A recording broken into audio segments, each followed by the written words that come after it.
இன்னைக்கு ஒரு குட்டி ஸ்டாக் செக் பார்க்கலாம்.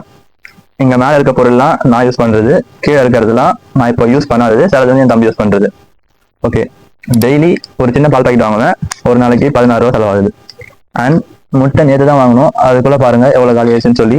டெய்லி 4 முட்டை சாப்பிடுவேன், அதுல ஒரு முட்டை 6 ரூபாய், ஸோ 24 ரூபாய் ஆகுது.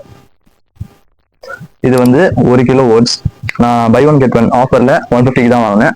ஸோ எவ்வளோ ஆகுதுன்னு சொல்லி ஸ்க்ரீன்ல போறேன், நீங்களே பார்த்துக்கோங்க. இதுவும் அதே மாதிரி மொத்தமாக வாங்கி வச்சிட்டோம். 1 கிலோ சுண்டல், டெய்லி 100 கிராம் சாப்பிடுவேன். நான் எல்லாமே என் தம்பி வேற சாப்பிடுவான், அதனால டெய்லி 200 கிராம் இதை காலி ஆயிரும். இது பச்சை பயிர், அதே கதை தான். இவனை மாதிரியே இவனையும் டெய்லி 100 கிராம் 2 பேருமே சாப்பிடுவோம். இது ஒரு 1/2 கிலோ வாங்கி வச்சிருக்கோம். இதெல்லாம் இல்லாம ஃபர்ஸ்ட் நான் வந்து wheat bread, peanut butter breakfast சாப்பிடுவேன். சோயா சங்க்ஸ் சாப்பிட்டுட்டு இருந்தேன், இப்போ சாப்பிட்றது இல்லை. இது ரெண்டுமே இப்போ சாப்பிட்றது இல்லை. மியூஸ்லி, இதையும் டெய்லி ஒரு 40 கிராம் சாப்பிட்டுருவேன், ஒரு ஹெல்த்தி பிரேக்ஃபாஸ்ட் இது. இதையும் இப்போ சாப்பிட்றது இல்லை. தென் வே ப்ரோட்டீன், ஸ்பான்சர்லாம் இல்லை, நான் யூஸ் பண்ணுறது தான். யாருக்காச்சும் சஜஸ்ட் பண்ணனாலும் இதுதான் பண்ணுவேன்.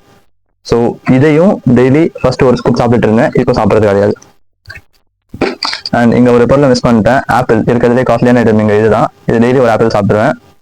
இது இல்லாமல் ஃப்ரிட்ஜில் கொஞ்சம் ஐட்டம்ஸ் இருக்கு, இங்கே இடம் 10 நிமிஷம் எடுத்து வரல. டெய்லி 1/4 கிலோ சிக்கன் வாங்குவேன், அதுக்கு வந்து 70 rupees ஆகுது. அண்ட் வெஜிடபிள்ஸ்ல பார்த்தீங்கன்னா 2 கேரட் சாப்பிடுவேன் டெய்லி லஞ்சுக்கு. ஸோ இப்போ இதெல்லாம் உங்ககிட்ட எதுக்கு சொல்றேன்னா, ஒரு டிரான்ஸ்ஃபர்மேஷன் அப்படின்னு சொல்லி நீங்க ஆரம்பிச்சிட்டீங்கன்னா மினிமமா ஒரு நாளைக்கு 100 இருந்து 150 ஆர் 200 ரூபாய் ஆகும். மினிமம் பட்ஜெட் சொல்றேன்.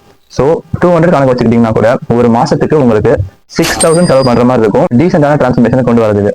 அதனால பட்ஜெட் ஃப்ரெண்ட்லியாவே கொண்டு போனாலும் டெய்லி செலவு பார்த்தோம்னா இந்த மாதிரி கையில இருந்து போயிட்டு தான் இருக்கும்.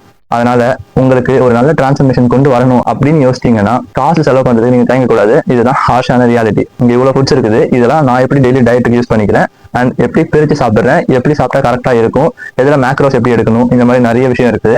அதெல்லாம் அடுத்த வீடியோல பார்ப்போம். இது வந்து ஜஸ்ட் ஒரு ஸ்டாக் செக் வீடியோ தான். அண்ட் இன்னைக்கு வந்து டே 12. அண்ட் டே 12 எப்பவும் போல அருமையா முடிச்சிட்டோம். இன்னைக்கு vlog வரல, பிகாஸ் இதை சொல்லணும்னு தோணுச்சு, அதனால சொல்லிட்டேன்.